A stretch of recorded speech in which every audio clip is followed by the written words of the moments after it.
Aujourd'hui, on reçoit Élise Jobin, physiothérapeute chez PCN Physiothérapie, une ancienne athlète du basketball rouge et or que j'ai eu l'opportunité d'entraîner. Je te laisse te présenter, Élise. Oui, ben en fait, c'est ça. Moi, j'ai joué au basket longtemps. Là. Je viens de Moncton, au Nouveau-Brunswick.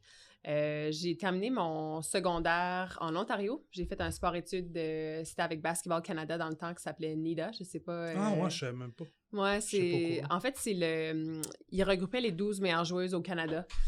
Dans ce temps-là, c'était comme un essai parce qu'il y a beaucoup de programmes internationaux qui regroupent leurs équipes à l'année longue.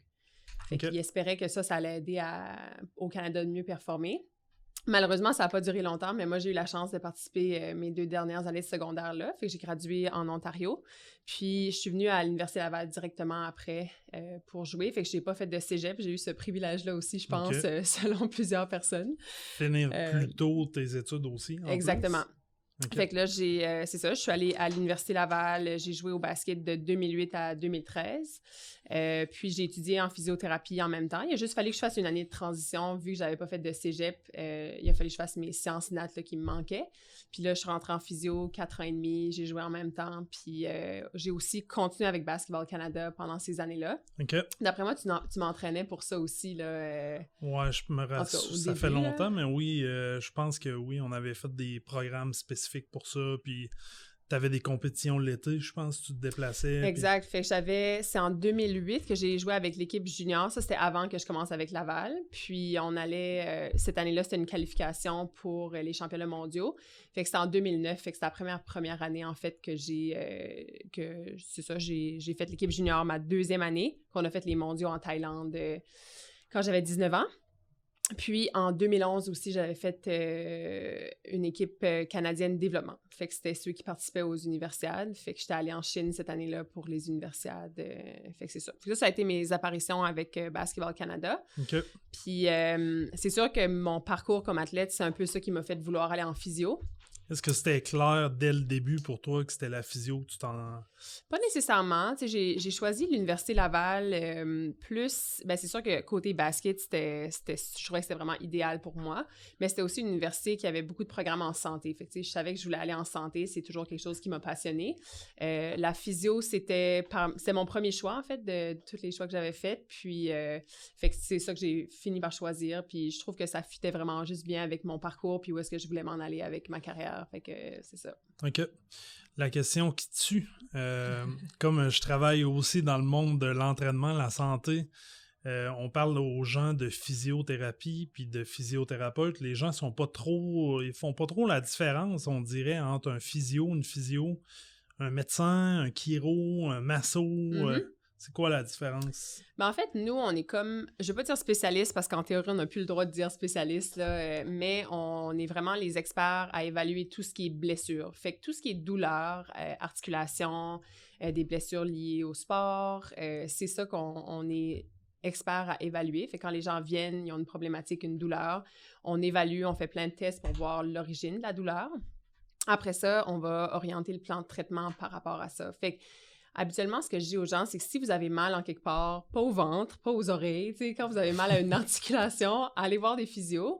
Puis si jamais les gens ont besoin de voir après ça un médecin, de passer un examen ou peu importe, nous, on va les référer à la bonne personne aussi. Parce que vous collaborez, en fait, aussi avec des médecins. Là. Absolument. Tu sais, nous, c'est sûr qu'on peut pas guérir tout le monde. Ça, c'est la réalité. Fait que l'important, c'est qu'on prenne le client, on regarde ses objectifs à lui, puis qu'il faut qu'il atteigne ses objectifs. Fait que si on n'atteint pas ses objectifs avec seulement la physio, les exercices, etc., ben des fois, il faut référer à quelqu'un d'autre aussi pour qu'il puisse les atteindre. Là. OK. Parfait. Ouais, c'est ça. Dans ton rôle de physio auprès des jeunes sportifs, qu'est-ce que tu dirais qui est le plus grand fléau que tu as eu la chance de remarquer au fil des ans? Dans le type de blessure ou bref, dans ce que en fait, je pense que c'est vraiment le surentraînement qui amène plusieurs blessures qui pourraient être facilement évitées. Fait que moi, c'est un peu ça que je trouve qui est dommage avec les jeunes d'aujourd'hui. Puis j'ai l'impression que nous, quand on était jeunes, c'était pas le cas non plus, tu sais, dans le sens qu'il y avait beaucoup moins de jeunes de blessés à cause du surentraînement, à cause qu'on faisait plus de sports différents, à cause qu'on n'avait pas nécessairement l'opportunité de faire un sport à l'année, juste parce qu'il y avait moins de volume en général. Fait que je pense que le surentraînement, ça amène beaucoup de blessures, c'est ça. Fait que je pense qu'il y a aussi une méconnaissance de la part des entraîneurs ou ceux qui structurent les programmes de sport dans les écoles. Ils savent pas nécessairement que ça peut être vraiment nuisible à la santé d'un athlète, en fait. Ouais, complètement d'accord avec toi. Je sais pas si tu avais vu la stat ils la sortent à chaque année à cette heure au Super Bowl, le nombre d'athlètes qui sont présents au Super Bowl qui faisaient plus d'un sport quand ils étaient au high school. Hein. Ouais, je pense qu'au dernier Super Bowl, c'était quelque chose comme 90 ou 92% des joueurs présents au Super Bowl qui faisaient au moins 2 sports au niveau du high school. Tandis que maintenant, quand on regarde la structure sportive présentement au Québec, les joueurs de hockey vont faire du hockey 12 mois par année, là. Ah, c'est absolument. Puis ils ont sorti une étude aussi dans la NBA. Je ne sais pas si tu l'as vu, là, avec des stats, non, justement. Puis ils comparaient les joueurs qui ont eu des blessures, justement. Ben, ils comparaient des joueurs du même âge, au moins. Puis ceux qui avaient fait du multisport versus ceux qui n'en avaient pas fait. Puis c'était vraiment une grosse différence de pourcentage entre le nombre de blessures, entre le nombre de grosses blessures, par exemple les croisés antérieurs, les entorses qui vont être plus sévères, des choses comme ça. Bien, il y avait quand même une grosse différence entre ceux qui avaient fait du multisport, ceux qui s'étaient spécialisés trop jeunes, en fait. Fait que ça vaut vraiment la peine d'en parler puis d'essayer de pousser pour qu'il y ait des changements à ce niveau-là, je pense. Suite à ça, est-ce que tu dirais que qu'est-ce qui pourrait être modifié dans notre modèle sportif au niveau scolaire pour améliorer la formule? Parce qu'on s'entend que la formule n'est pas optimale présentement. Le plus gros changement qui pourrait être fait, qui aurait un impact immédiat, ce serait quoi selon toi? Bien, je pense que de peut-être restructurer, parce que les programmes de sport-études, je sais qu'au basket, ils exigent 15 heures de basket par semaine seulement dans le sport-études. Fait que ça exclut les pratiques le soir avec leur équipe interscolaire, puis les tournois la fin de semaine, les matchs la fin de semaine. Fait que je pense que le 15 heures de sport-études, il pourrait avoir d'autres volets qui pourraient être rajoutés, qui ne seraient pas nécessairement du basket, par exemple. De l'entraînement. De l'entraînement, fait que ce soit de la muscu, que ce soit des entraînements. La vitesse. C'est ça, varié. Moi, je suis impliquée avec un programme de sport-études où est-ce qu'on fait des entraînements vraiment pour la prévention, fait que pas de charge, c'est vraiment avec le poids du corps, des sauts, un peu d'agilité. Ça peut être aussi la vidéo, on en fait tout dans tous les sports d'équipe, c'est vraiment en vidéo. Il pourrait avoir des ateliers sur la nutrition, sur le sommeil. Avoir des spécialistes externes, en fait, qui viendraient consulter, à titre de consultant, rencontrer les jeunes. Exactement. C'est vraiment équilibré pour aller... développer le joueur non seulement comme athlète de basket, si je parle encore de basket, mais aussi que ça soit un athlète complet. Ouais. Tu parles beaucoup de basket, en fait, parce que tu es une ancienne de basket, puis tu es encore impliqué, ton cercle est beaucoup au niveau du basket. Mm-hmm. Mais c'est le même principe au football, c'est le même principe au hockey, qui est un sport qui roule pas mal comme le basket aussi, là, à 12 mois par année, comme je disais. Ça amène à parler de spécialisation hâtive. C'est l'impact de la spécialisation hâtive, en fait, qu'on peut expliquer par le fait de faire le même sport ou bref, les mêmes activités sur une année complète pour devenir le meilleur joueur possible en jeune âge. C'est quoi l'impact pour toi, tu remarques, au niveau des blessures auprès des jeunes que tu traites?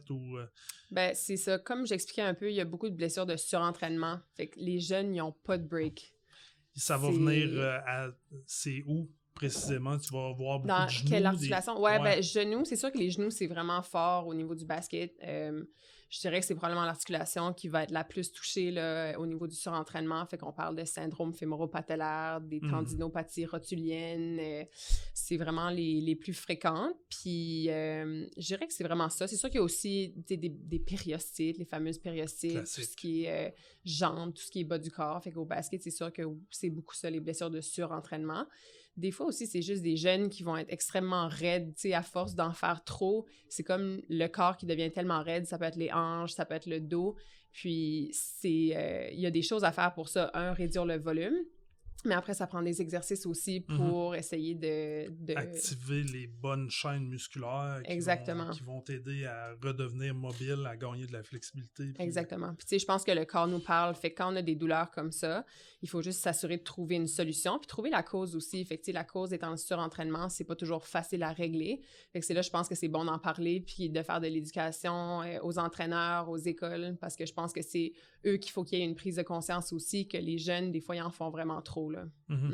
En tant que physio, tu te fais souvent consulter pour guérir des blessures, mais est-ce que tu as des demandes de consultation auprès de coachs ou d'équipes sportives pour justement aller parler de surentraînement, de prévention de blessures, ou ça arrive pas vraiment? Oui, ben c'est sûr que moi, c'est un peu le message que je veux véhiculer, là, la prévention de blessures. Puis cette année, je me suis impliquée avec le sport-études à la Seigneurie, c'est maintenant l'école de mini-basketball de Québec qui a pris en charge le sport-études. Puis je suis là comme consultante vraiment pour la prévention. Fait que j'ai regardé, on a structuré une façon pour qu'ils fassent des exercices régulièrement de prehab, là, fait des exercices préventifs.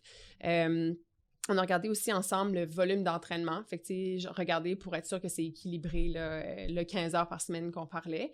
Puis, moi, je vais aller de temps en temps avec eux pour faire justement des entraînements à visée préventive, d'éducation aussi. On va faire certains ateliers aussi. Fait que je pense que c'est assez nouveau comme concept. Je pense qu'il y a vraiment place à pousser plus là-dedans. Puis moi, c'est vraiment mon objectif aussi d'essayer de véhiculer ce message-là, comme je dis. Fait que j'aimerais ça aussi continuer dans d'autres écoles à faire le même genre d'intervention. OK.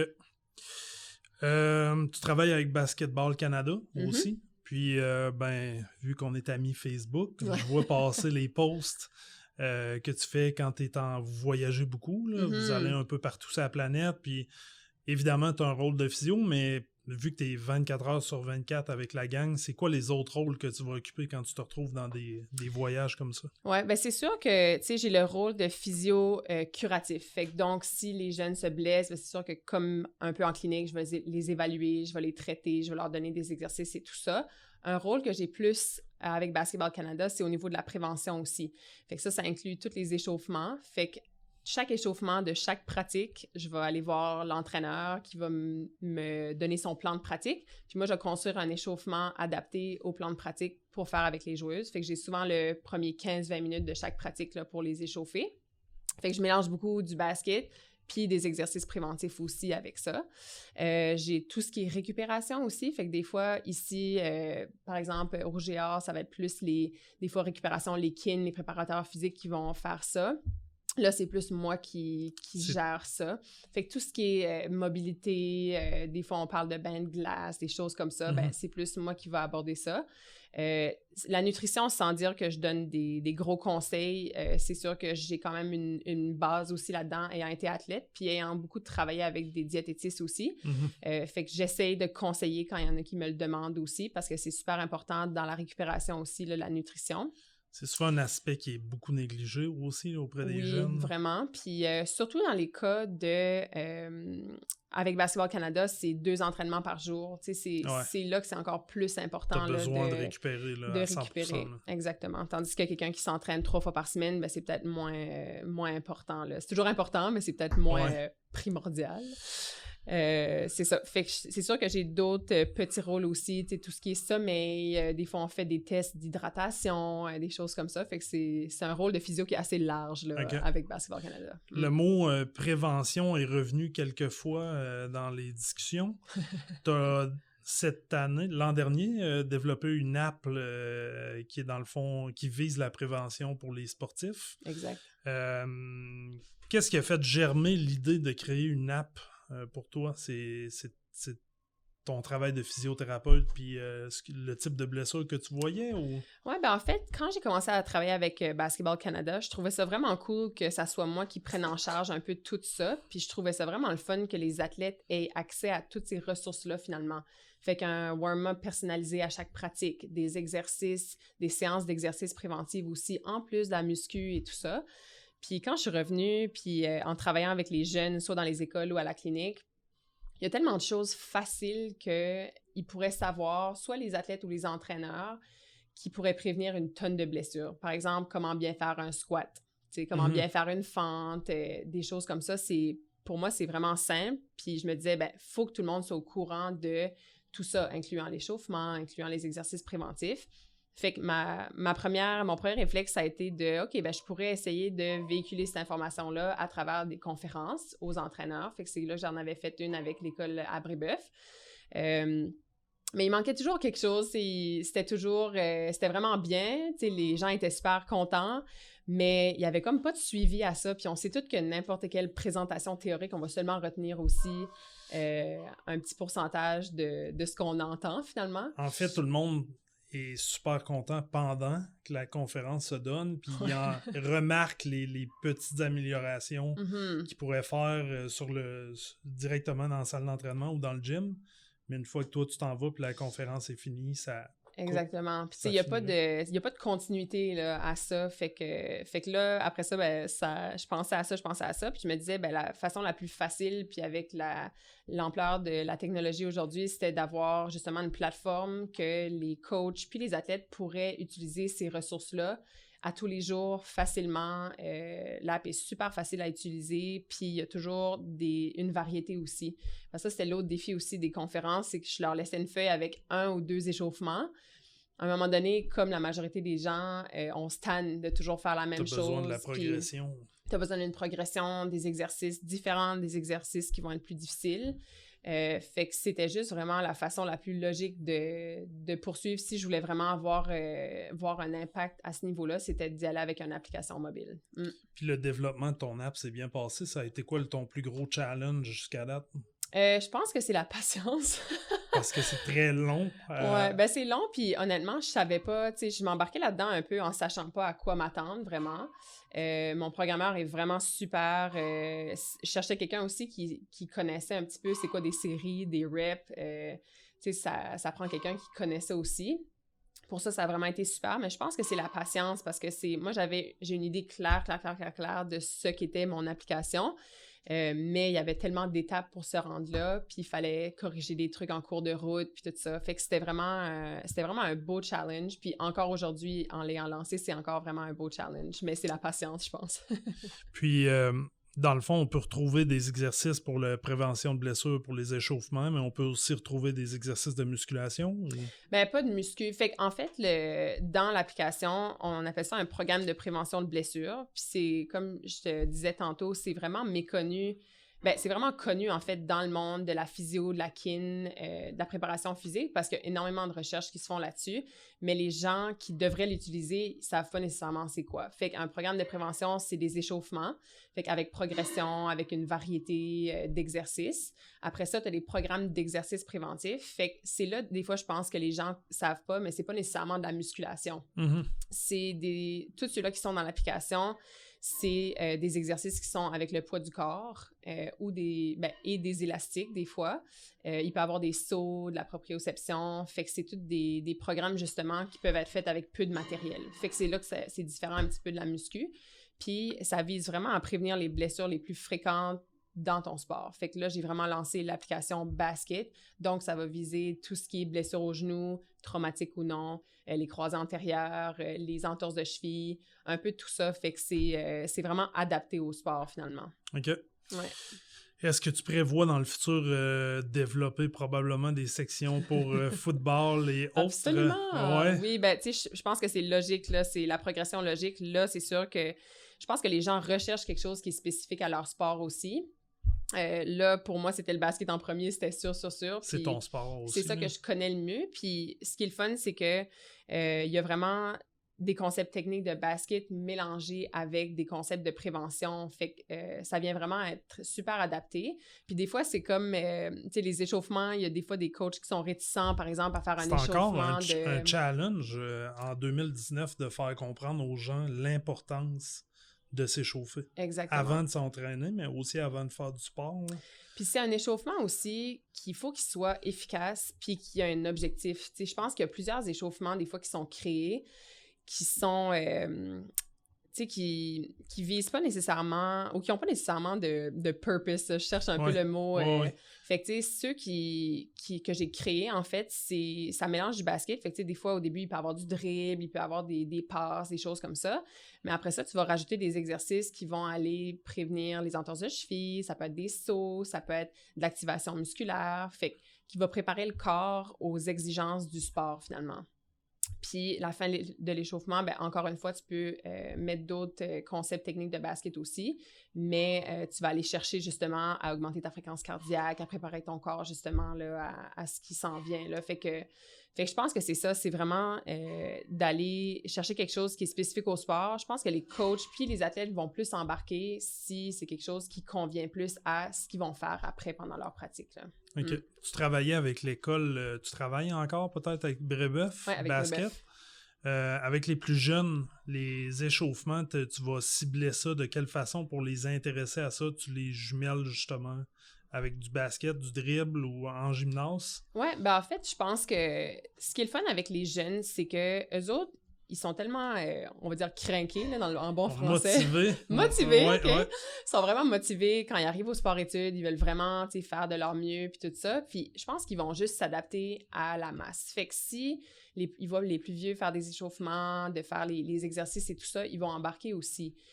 C'est aussi, je pense, le rôle du coach de mettre de l'importance un peu à l'échauffement puis aux exercices aussi. C'est clair. Parce que c'est le coach un peu qui est le leader dans tout ça. Fait que si le coach démontre l'importance de l'échauffement des exercices, je pense que les athlètes, ils n'ont pas vraiment de misère à s'adapter. En fait, moi, ce que j'ai trouvé qui est plus difficile, c'est de convaincre des gens qui ont déjà des habitudes, des athlètes, je parle, qui sont plus vieux, fait que niveau universitaire, par exemple, c'est des fois eux qui sont plus difficiles à convaincre à changer le type d'échauffement parce qu'ils sont déjà... un bagage, exactement. Vraiment une routine qui est...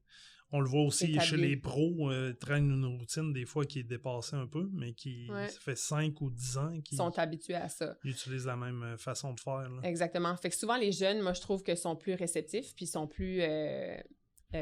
compréhensifs à ce niveau-là. Fait qu'eux autres, ils embarquent, puis ça ils ont l'ouverture d'appliquer des nouvelles façons de faire. Mm-hmm. Pour les gens qui désirent obtenir ton app, ça fonctionne comment? On la trouve où? Oui, ben c'est sur le App Store ou sur Google Play.